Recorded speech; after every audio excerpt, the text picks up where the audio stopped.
Good afternoon doctors, आप सभी का स्वागत है इस आयुर्वेद प्लेटफॉर्म पे। हमारी एक टीम है आयुर्वेद प्रेफ करके। हमने जो इस प्लेटफॉर्म को बनाया है आयुर्वेद प्रेफ करके, हम सभी डिफरेंट डिफरेंट स्टेट से है स्टूडेंट्स हैं। आप हम आपको पढ़ाने वाले हैं इस प्लेटफॉर्म से। अभी मैं अभी आपको फर्स्ट प्रोफ के चरक संहिता के चैप्टर्स पढ़ाऊंगा और मैं अभी सेकेंड प्रोफ में हूँ from SVM Ayurvedic medical college Irkal. अभी ये कॉलेज बागलकोट डिस्ट्रिक्ट में है। और जान दो, अभी ये तो इम्पोर्टेंट नहीं है, आपको टॉपिक पढ़ाना इम्पोर्टेंट है अभी, और टॉपिक में जो दिक्कतें आ रही है वो आपको समझाना इम्पोर्टेंट है। अभी इस आयुर्वेद प्लेटफॉर्म को सेट करने के लिए हमारे डॉक्टर गौरव सर ने बहुत कोशिश करे, और हम लोग उनके मतलब अब आभारी है। मतलब क्या, हम लोग उनको आभारी क्यों है? क्योंकि उन लोग ने हमको चांस दिया, क्योंकि हम आपको पढ़ा सकते हैं, हम आप तक पहुंच रहे एक यूट्यूब के माध्यम से, और आपको वीडियो बना के टीचिंग कर रहे। Thank you to doctor Gaurav sir. अभी अभी आपका हमको रिस्पॉन्स चाहिए, एक हेल्प चाहिए कि आप हमारी जो जो दिक्कतें आपको आ रही है, जो हम आप हमको बता सकते हैं कि कमेंट करके। मैं आपको यूट्यूब टेलीग्राम चैनल का लिंक दूंगा, व्हाट्सअप चैनल का लिंक दूंगा, उस पर आप क्लिक करके आप ज्वाइंट हो जाना ग्रुप में। और जो भी दिक्कतें आ रही है आप हमको कमेंट किए और वो करिए, नहीं तो आप व्हाट्सअप पे और टेलीग्राम के हमको मैसेज डालिए। अभी आज मैं आपको सेकेंड पार्ट लेके आया हूँ चरक संहिता फर्स्ट चैप्टर।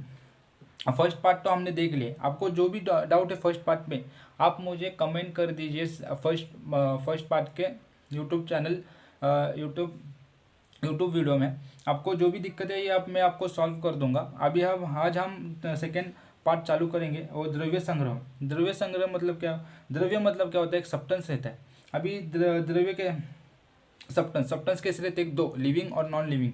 अभी ये इंग्लिश में हो गया। अभी हमको देखो, इधर श्लोका में क्या बताया? खादीना आत्मा मन कालो दिशा द्रव्य संग्रह सेने इंद्रियम चेतनम द्रव्यम नीरे इंद्रियम अचेतनम। अभी देखो, चेतना मतलब क्या होता है? चेतना मतलब उसमें लिविंग और मतलब हो द्रव्य क्या है? लिविंग है। और निरी इंद्रियम अचेतनम म्हणजे नॉन लिविंग, मतलब उसमें सेंसरी ऑर्गन्स एब्सेंट है, और चेतना मीन्स उसमें सेंसरी ऑर्गन्स प्रेजेंट है। अभी इधर क्या होता है? देखो, खादीनात्मा मन, खादीना मीन्स क्या होता है? 5 बेसिक एलिमेंट्स। अभी पृथ्वी, जल, तेज, वायु एंड आकाश है। क्या है? 5 बेसिक एलिमेंट्स है, मतलब पंच महाभूत है।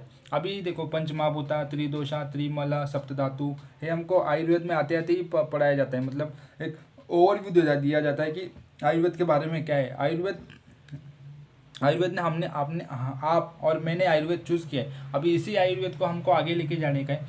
अभी हम लोग बहुत मतलब we will try our best to give us to Ayurveda. Okay, और आयुर्वेद आपको रियली बताऊँ तो आयुर्वेद में बहुत सारे बेनिफिट्स है। और आपको आयुर्वेद आगे आगे, अभी फर्स्ट प्रोफ में हो, अभी आगे आगे जाओगे तो आपको इजी समझ में आएगा, क्योंकि everything is depended on one another. अभी देखो, अभी मैं टॉपिक पे आता हूँ।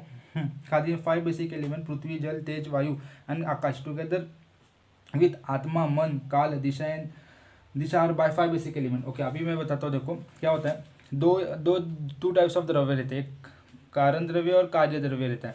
देखो अभी इधर ही बोला है, ये देखो, कारण द्रव्य मतलब क्या क्या होता है? 5 बेसिक एलिमेंट्स, मतलब कौन से? पंच महाभूता। और कौन से? आत्मा, मन, काल, दिशा। वही क्या, टोटल 5 और 4 कितने? 9। मतलब कारण द्रव्य 9 होते हैं। ये MCQ क्वेश्चन आ सकता है। और कार्य द्रव्य चेतना और अचेतना, आपको मैंने बताया चेतना मतलब क्या रहता है? लिविंग और प्रेजेंट ऑफ सेंसरी ऑर्गन्स, और अचेतना मतलब non living and absent of sensory organs. Okay, अभी इस टॉपिक में हमको ये बताया गया, द्रव्य संग्रह में ये इतना ही बताया गया है। और अभी ये द्रव्य संग्रह PV चैप्टर 3 मतलब द्रव्य विज्ञान में आपको और आगे उसमें डिस्क्रिप्शन दिया है, मतलब द्रव्य के बारे में दिया गया। अभी PV में आपको मैं बताऊँ, PV में आपको द्रव्य के डेफिनेशन, द्रव्य के टाइप्स हो, 5 मार्क्स के क्वेश्चन आ सकता है। वो भी किसमें? PV में आ सकता है। तो अभी वो PV से आप देख लेना। अभी देखो, हम लोग सेकेंड सब टॉपिक क्या पढ़ेंगे? अभी सेकेंड सब टॉपिक है गुण निर्देश, मतलब एक्सप्लेनेशन ऑफ क्वालिटीज़। अभी आचार्य चरक ने हमको टोटल 41 गुणज बताए। अभी 41 गुणज आपको अष्टांग हृदय के फर्स्ट चैप्टर में दिख जाएंगे। एक सब टॉपिक है गुरुवादी गुना करके, उसके ऊपर सारे गुणज दिए हैं। अभी गुना करके और PV पदार्थ विज्ञान में आपको फोर्थ चैप्टर करके नाम है गुण गुना करके टॉपिक है, और वो आप पीवी में गुना एक्सप्लेनेशन बहुत दिया है। अभी मैं इसको आपको जितना चरक में इंपॉर्टेंट है उतना ही आपको बताऊंगा।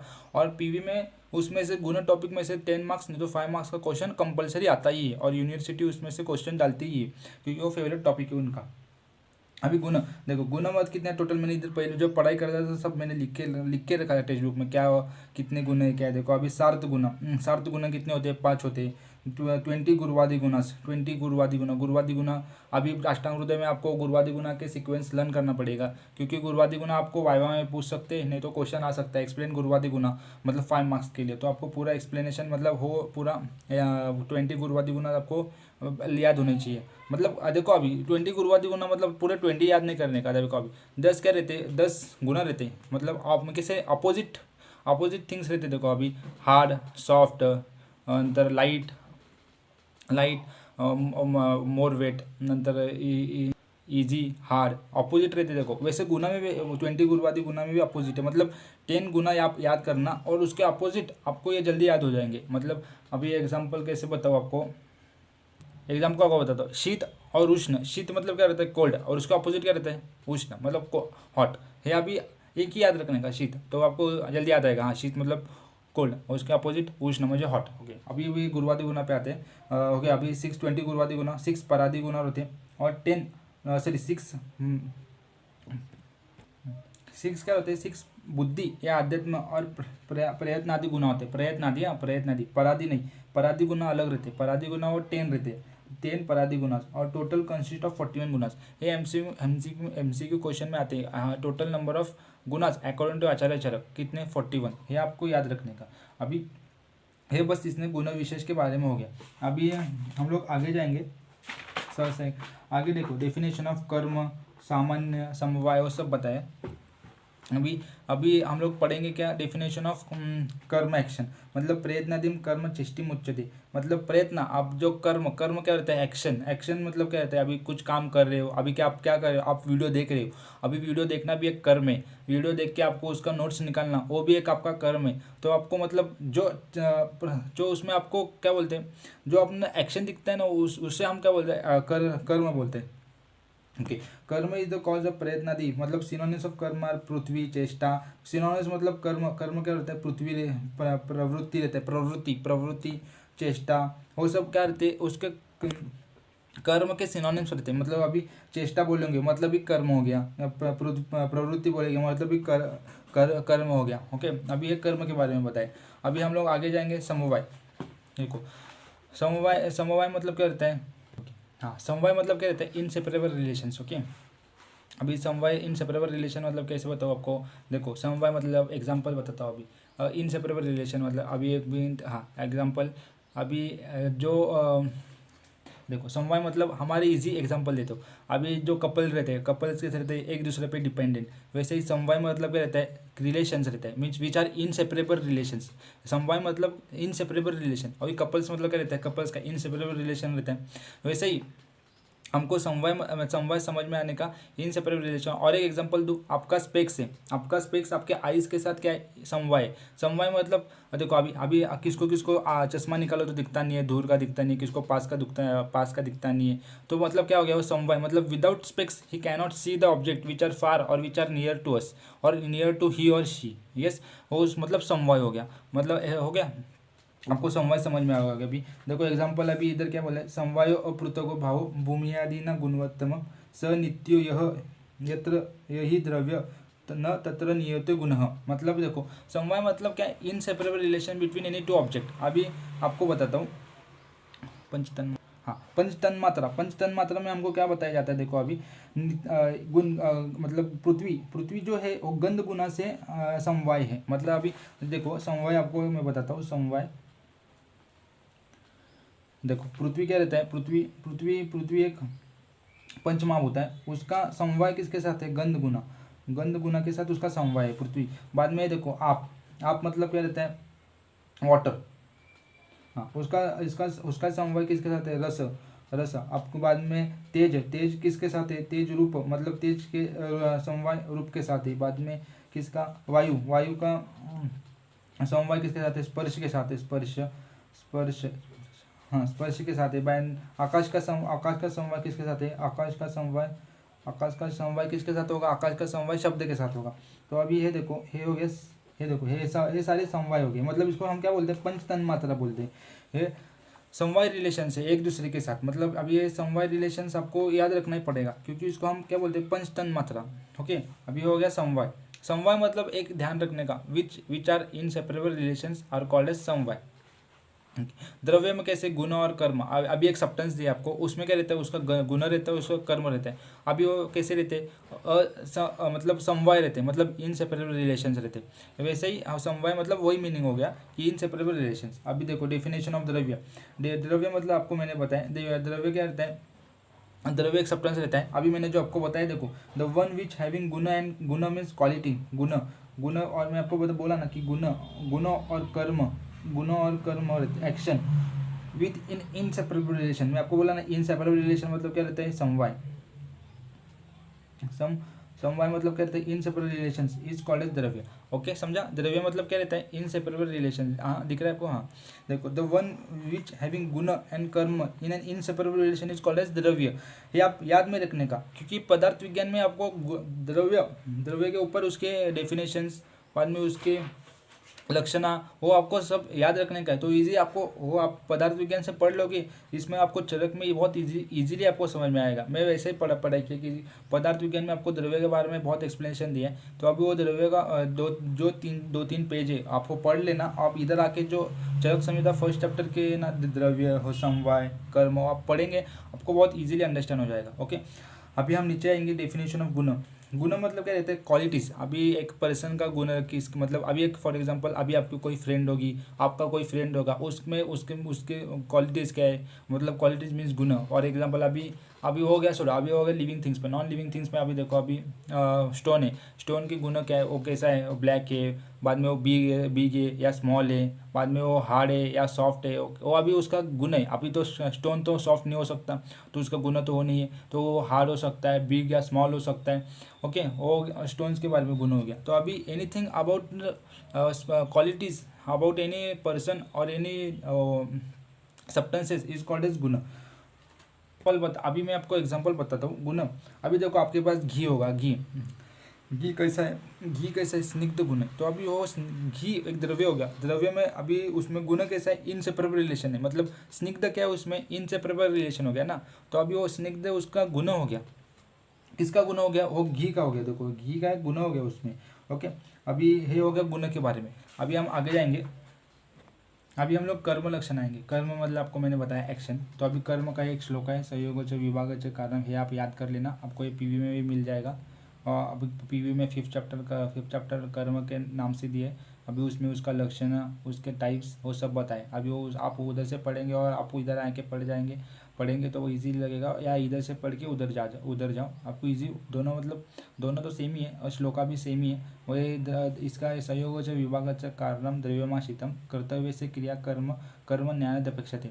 मतलब क्या रहता है? कर्म क्या रहता है? इनसेपरेबल रिलेशन इन द द्रव्य। अभी कर्म मतलब एनी एक्शन और any things which we are doing is called as karma. Excited karma is dravya is called as samyoga and vibhaga separation. संयोग मतलब क्या है? यूनियन। विभाग मतलब सेपरेशन। कर्म इज क्रिया, मतलब कर्म क्या रहता है? क्रिया रहता है, मतलब एक्शन रहता है रिलेटेड टू कर्तव्य। मतलब हमारा जो कर्तव्य, मतलब जो समथिंग टू बी अचीव्ड। अभी देखो, कुछ तो अभी आप क्या कर रहे हैं? पढ़ाई कर रहे हैं, क्योंकि आपको नॉलेज आना चाहिए। आप क्या कर रहे हैं? मतलब अचीव करने और नॉलेज अचीव करने के लिए आप पढ़ाई कर रहे हैं। तो हो गया आपको something to be achieved. It does not require any other factors for is action is called as कारण।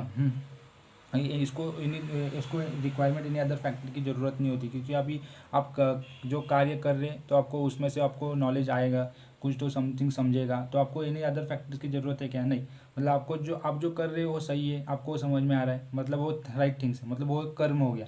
अभी हम नीचे आएंगे सब टॉपिक्स पे। त्रिवेदी हेतु संग्रह। अभी त्रिवेदी हेतु संग्रह इंपॉर्टेंट टॉपिक है। अभी त्रिवेदी हेतु संग्रह मतलब क्या बताया है? त्रिवेदी हेतु संग्रह में होता है, देखो, काल, बुद्धि, इंद्रिय, अर्थानाम, योग, मिथ्य च न चाति च, द्रव्य शयानम व्याधीनम त्रिवेदम हेतु संग्रह। ओके, त्रिवेदी हेतु मतलब क्या रहता है? देखो, त्रिवेदी हेतु मतलब देखो, एक थ्री टाइप्स ऑफ योग रहते हैं। मतलब कौन से योग रहते हैं? एक अति योग रहता है, एक अयोग रहता है और एक मिथ्य योग रहता है। देखो, मिथ्य योग। ओके, आप जब अभी त्रिवेदी हेतु संग्रह के बारे में आपको 5 मार्क्स के लिए क्वेश्चन आएगा, एक्सप्लेन अबाउट त्रिवेदी हेतु संग्रह। त्रिवेदी हेतु संग्रह देखो आप, फिर आप याद रखने का अतियोग, अयोग और मित्ययोग। मतलब अतियोग मतलब क्या रहता है, मतलब एक्सेसिव यूटिलाइजेशन और एक्सेसिव यूटिलाइजेशन। अयोग मतलब लेस यूटिलाइजेशन और मित्ययोग मतलब रॉन्ग यूटिलाइजेशन। अभी देखो किसके बारे में हो गया, काल, बुद्धि, इंद्रिया, मतलब ये थ्री है ना, ये 3 टर्म्स है ना, इसके रिलेटेड। मतलब देखो क्या, देखो अभी क्या आपको बताता हूँ। अतियोग इन टर्म्स ऑफ काल, अयोग इन टर्म्स ऑफ काल, अभी मित्ययोग इन टर्म्स ऑफ काल, अतियोग, अतियोग इन टर्म्स ऑफ काल मतलब क्या रहता है, काल योग। देखो अभी काल इन टर्म्स ऑफ काल मतलब देखो अतियोग मतलब क्या है, काल। अभी क्या है, हमारे सीजन समर सीजन चालू, समर सीजन में अतियोग मतलब समर सीजन में जो नॉर्मल टेम्परेचर है उससे भी ज़्यादा टेम्परेचर हुआ तो उसको हम क्या बोलते हैं, अतियोग बोलते हैं। ओके, हो गया अतियोग के मतलब एक्सेसिव यूटिलाइजेशन। अयोग मतलब क्या है, लेस यूटिलाइजेशन। अभी देखो समर सीजन चालू है और उससे भी नॉर्मल टेम्परेचर है, मतलब मतलब क्या है अभी मतलब नॉन यूटिलाइजेशन, मतलब यूटिलाइज ही नहीं हुआ है, हमको समर फील ही नहीं हो रहा है, तो क्या हम क्या बोलते हैं, अयोग। तो अभी मित्ययोग, मित्ययोग मतलब अभी देखो समर सीजन चालू है और उसमें रेनी सीजन या आपको ठंडी लगेगा तो उसके बोलते हैं मित्ययोग, मतलब रॉन्ग यूटिलाइजेशन, मतलब रॉन्ग थिंग्स हुआ ना। मतलब समर सीजन में आपको बारिश भी होना नहीं चाहिए और ठंडी भी लगनी नहीं चाहिए, मतलब हो गया मित्ययोग। अभी ही इन टर्म्स ऑफ काल हो गया। अभी इन टर्म्स ऑफ बुद्धि, अभी आपको 3 टर्म्स है, देखो काल, बुद्धि, इंद्रिया। अभी जब आप एग्जाम लिखेंगे तो अभी अतियोग, अयोग, मित्ययोग ये लिखेंगे, पर इन टर्म्स ऑफ किसके बारे में, इन टर्म्स ऑफ काल, बुद्धि एंड इंद्रिया, ये आपको जरूर लिखना पड़ेगा। और इसके एक्सप्लेनेशन आपको मैं जो एग्जांपल दिया देखो काल के बारे में, तो अभी वही एग्जांपल आप एग्जाम में भी लिखोगे तो कोई दिक्कत नहीं है, अभी आपको मार्क्स मिल जाएगा, क्योंकि वही फैक्ट है और वही मतलब टेक्स्ट बुक में आपको सभी टेक्स्ट बुक में बताया गया है वही। और मैं भी वही मतलब मैं भी जो पढ़ा हुआ वही आपको नॉलेज दे रहा हूँ। बाद में बुद्धि के मतलब अतियोग, मतलब एक्सेसिव यूटिलाइजेशन ऑफ बुद्धि कह रहे, हाँ एक्सेसिव यूटिलाइजेशन ऑफ बुद्धि, एक्सेसिव यूटिलाइजेशन ऑफ बुद्धि करने का मतलब मोर यूटिलाइजेशन ऑफ बुद्धि। बाद में अयोग मीन्स लेस यूटिलाइजेशन, मतलब नॉन यूटिलाइजेशन ऑफ बुद्धि। अभी मतलब जो पर्सन रहते हैं बुद्धि उसकी यूज ही नहीं करते हम लोग, तो उसको क्या बोलते हैं हम, अयोग बोलते हैं। और मित्ययोग मतलब रॉन्ग यूटिलाइजेशन ऑफ बुद्धि, तो हम उसको मित्ययोग बोलते हैं, रॉन्ग यूटिलाइजेशन ऑफ बुद्धि, मित्ययोग। इन टर्म्स ऑफ इंद्रिया, इंद्रिया मतलब 5 सेंसरी ऑर्गन्स। देखो 5 सेंसरी ऑर्गन्स कौन से, कर्ण, नेत्र, त्वक, जीवा, ओके, और घ्राणा, ये हमारे 5 सेंसरी ऑर्गन्स हो गए। तो उसके बारे में हम 5 सेंसरी ऑर्गन्स रिलेटेड अतियोग, मतलब ज़्यादा देखना, ज़्यादा सुनना, ज़्यादा बात करना, ये सब ज़्यादा है क्या हो गया, अतियोग। ज़्यादा सुनना ये और ये अतियोग हो गया। अयोग मीन्स नॉ, किसके बारे में, मतलब अयोग मीन्स उसके बारे में नॉ यूटिलाइज, मतलब देखो अभी देखने का मतलब यूज नहीं करने का, आइज़ यूज नहीं करने के देखने के लिए, सुनने मतलब स्मेल करने के लिए नोज़ यूज नहीं करने का, हो ये रॉन्ग यूटिलाइजेशन। ओके, सॉरी अयोग मतलब लेस यूटिलाइजेशन, यूटिलाइज ही नहीं किया। और मित्ययोग मतलब रॉन्ग यूटिलाइजेशन, मतलब क्या करने का, देखो अभी आपको बोला कि आप उधर देख मत, तो आप जानबूझ के उधर देखेंगे तो क्या, रॉन्ग यूटिलाइजेशन। तो मतलब अभी आपको बोला वो सुनने का नहीं, तो आप जानबूझ के वो फिर से सुनेंगे तो हो गया फिर से और रॉन्ग यूटिलाइजेशन। आपको बोला वो स्मेल नहीं करने का, तो आप जानबूझ के वो स्मेल करेंगे, तो उसके इन टर्म्स ऑफ इंद्रिया हो गया मित्ययोग। बस इतना ही आपको त्रिवेदी हेतु संग्रह में बताए, और ये श्लोक आप पढ़ लेना, बस इतना ही याद रखना। अभी इस